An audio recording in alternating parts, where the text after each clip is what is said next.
Here's what's going on. The magnetic field and everything within it is a temporary projection from the 0 point, the center of Earth. This magnetic field, as I've explained, is a net which is here to catch our dualistic manifestations, the good and evil, the positive and negative. This is why magnets and the fields they produce carry a positive and negative polarity.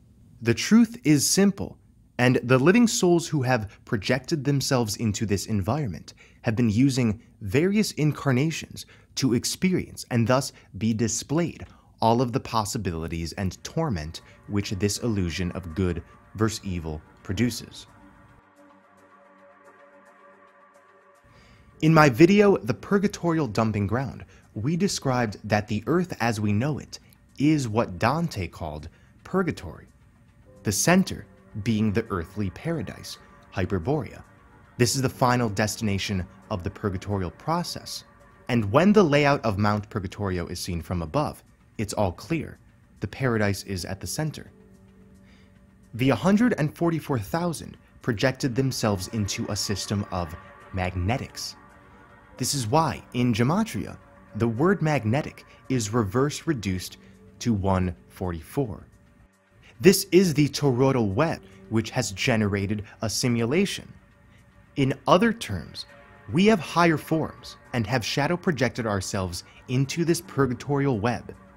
The vortex at the center is the generator of the cosmic toroidal wheel of time, which has placed the living souls into a projection operating on a circuit. This has been a safe holding space to let go of these dual energies, so the net of magnetics can catch them, display them, and then dissolve. This is the reason why things appear to have gotten more imbalanced as time has progressed. Reality is stranger than fiction, and when we can step out of the third-dimensional perspective, we observe everything to be on autopilot. This is because we're surrounded by AI consciousness. However, this AI consciousness is not the result of an intruder force trying to oppress anybody or anything, but rather, the schematic of good and evil itself has projected a consciousness which displays that inability to see things from wholeness. Hence, why the ones and zeros of the Matrix seem to be lifeless, knee-deep in programming, and unable to find a transcendent spark past the confines of religion and dual concepts. They come in all shades and sizes, just like those we project in our dreams. I've made this comparison before. In a dream, you project all of the beings and environments within that dream in order to flesh out your sub and unconscious during the night. The waking dream is very similar, but the illusion of time within matter makes everything seem to have independent continuity. But don't be fooled. Everything is simply a representation of what you're not.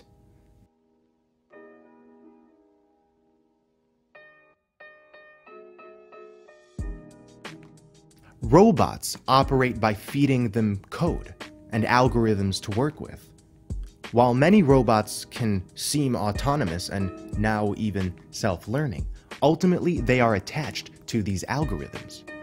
True intuition does not exist within a robot.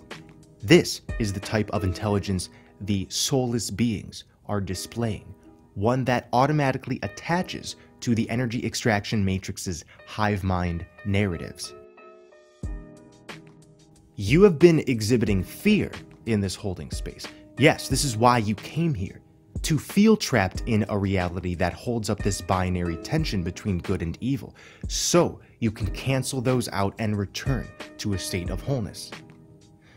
And as a living soul, you're ultimately not any of these things, because you're not a part of this system. When I say we're already at the center, in dream time at the 0 point, I am not using a metaphor.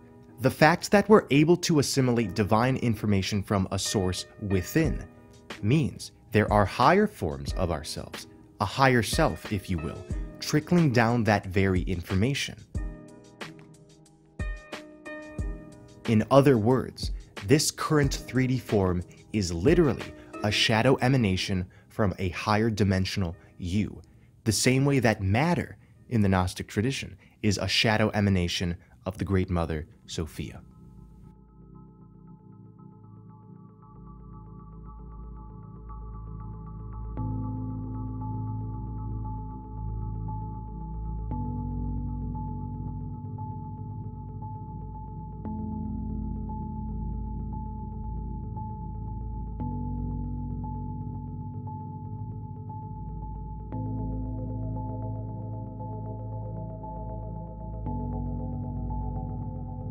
Everything we are experiencing on this plane is a projection from the center, what we call the magnetic North Pole. This is not science fiction. This is the precise nature of a toroidal field.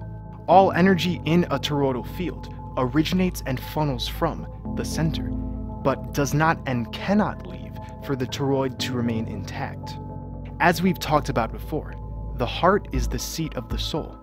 This is where the body's toroidal field originates. So the same way the soul never leaves the heart, only generates a field of subtle energy that ebbs and flows, we have never left the center, and what we are experiencing right now is a sort of hall of mirrors. The fact that we intuitively know we can leave this place means this existence, this form of yourself, is merely an extension of a higher form of yourself. That's why everybody knows ascension is possible. It doesn't work the other way around. I feel like many people come from the perspective that in order to ascend, as a meek, puny human, we must be supremely pure and righteous. And therefore, we will raise up from this deadened, limited condition of a human being and finally achieve a higher form of existence which is not based on the rudimentary laws of the third dimension. But this reality is simply a lower form of a united consciousness which is projecting itself as a fallen consciousness, as an experiment. I get it. In this third dimension, most of us barely receive any signals from anything which could be considered transcendent. And so many of us rely on YouTubers and our own intuition to kind of connect the dots, but guys, the specifics don't matter, okay? The universe does not operate on a mechanism of left brain reasoning where if you don't check all of the boxes, if you don't dot all of the I's and cross all of the T's, then you'll be fucked. And this is the feeling I'm getting when a lot of people talk about ascension. They're talking about, you have to resolve the masculine, you have to resolve the feminine, this and that. And all of these concepts, they're definitely a part of this process, but when we can finally breathe and stop thinking so much about this in terms of what we have to do, then we will automatically feel pushed in the correct direction in order to become fully integrated.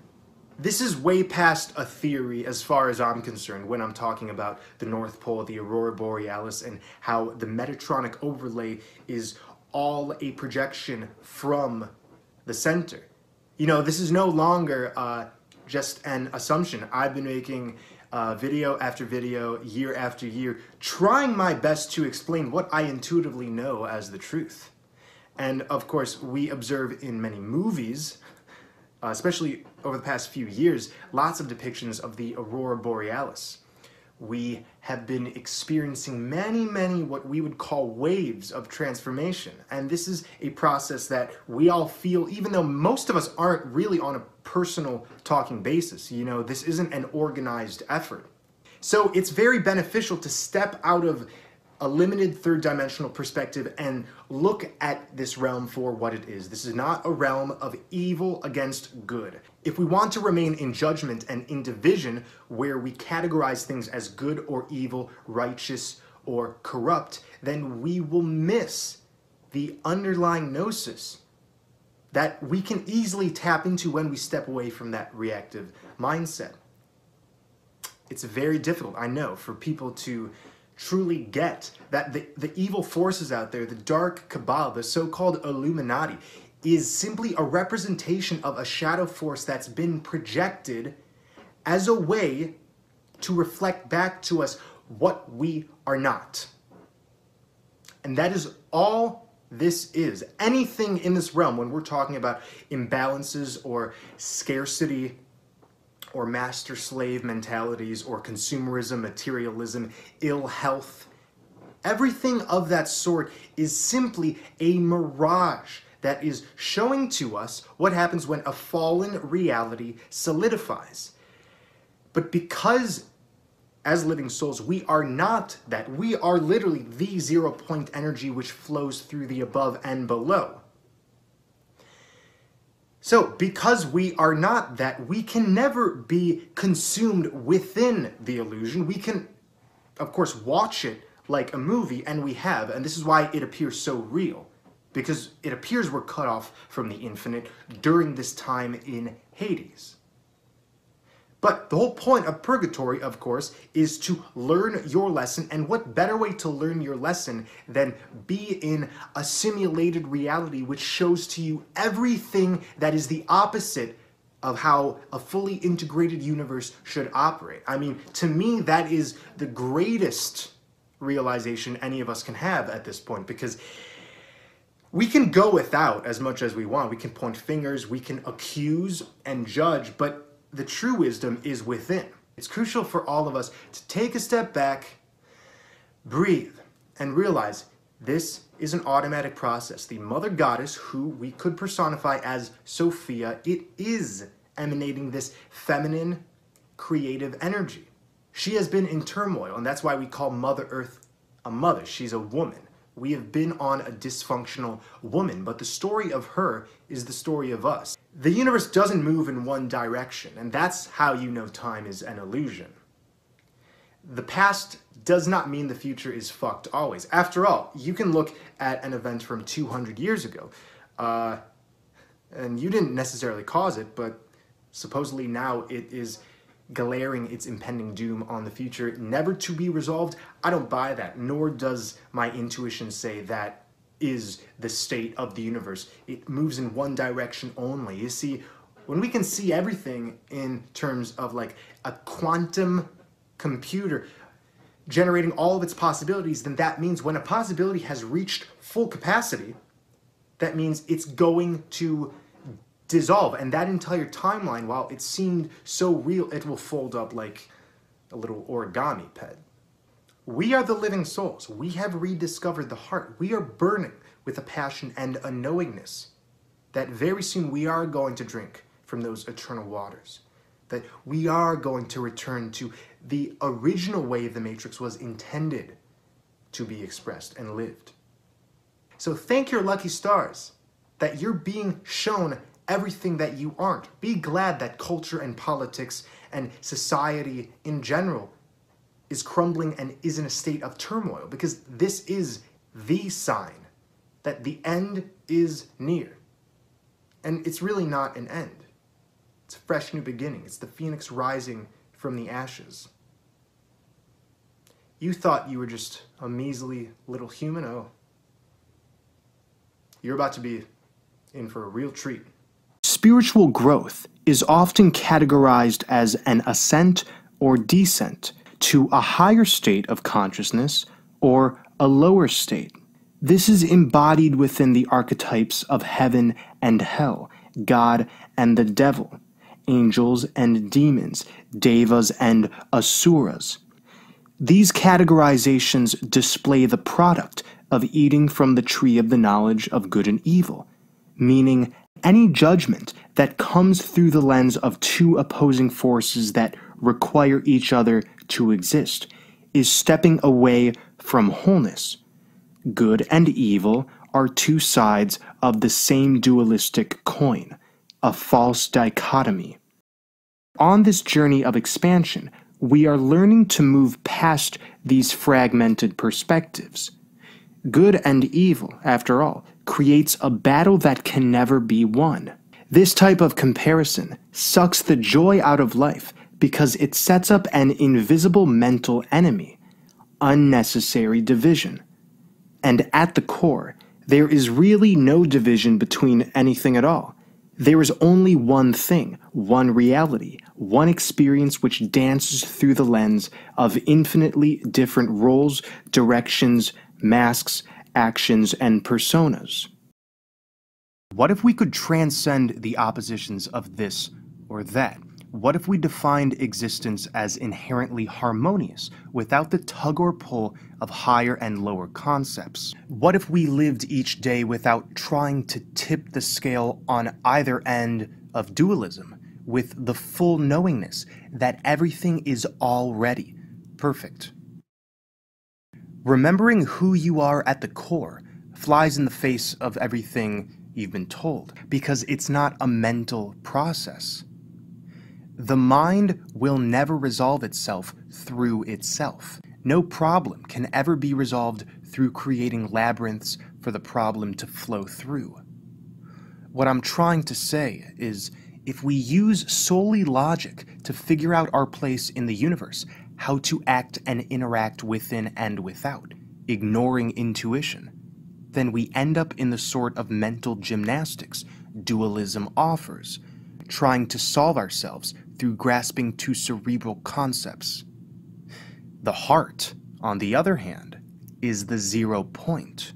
We call it the singularity because it is the source, the one consciousness emanating outward, projecting the one into the interconnected dreamtime we're currently inhabiting. It's so common to think that life is happening to us that we get stuck in the mental through giving into illusion. In doing so, we detach from the present moment, conjuring up ways to solve this or that, daydreaming about these concepts as universal truths, creating a sort of subconscious overlord akin to God or an all-powerful deity.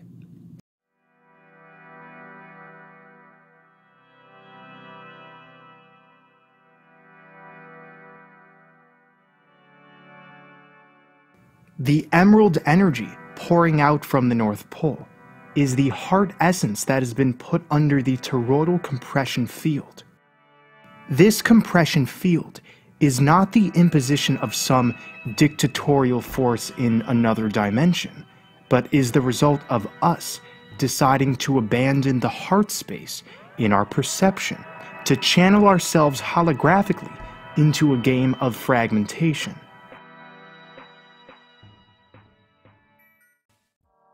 The love you withhold is the pain you carry. We fell into chaos.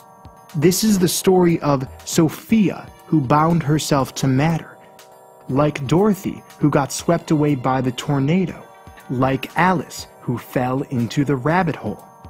Yes, we fell into chaos, and because of this, we've had to struggle through our own personal and collective labyrinths, which have reflected back to us our manifestations of dualism.